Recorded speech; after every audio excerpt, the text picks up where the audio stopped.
ওমরা পালনের সৌদি সরকারের নতুন নিয়ম, আতশবাজি সহ নির্দিষ্ট কিছু জিনিস বহনে নিষেধাজ্ঞা। মক্কায় ভিড় এড়াতে শুধুমাত্র একবার ওমরা করার আহ্বান। জলবায়ু পরিবর্তন নিয়ে সচেতনতা তৈরিতে পালিত হল আর্থ আওয়ার। বিশ্বজুড়ে 1 ঘণ্টা বন্ধ রাখা হয় ঐতিহাসিক স্থাপনা আর ঘরবাড়ির আলো। সন্ত্রাসী হামলায় নিহতদের স্মরণে একদিনের শোক। নিখোঁজদের সন্ধানে হাসপাতালে বাড়ছে ভিড়। কঠোর প্রতিশোধের হুঁশিয়ারি পুতিনের। নিয়ন্ত্রণ হারিয়ে উল্টে গেল বাস। জার্মানিতে সড়ক দুর্ঘটনায় নিহত 5, আহত অন্তত 50 জন। 9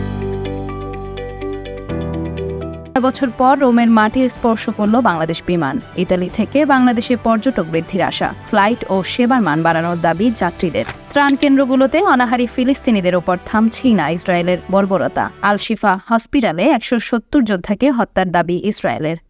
অপরাধ সেলের হত্যার আমি বিচার চাই। যুক্তরাষ্ট্রের নিউ ইয়র্কে সহায়তা চেয়ে পুলিশকে ফোন। উল্টো নিরাপত্তা বাহিনীর গুলিতেই প্রাণ গেল বাংলাদেশি তরুণের। ছেলেকে হত্যার অভিযোগ বাবার।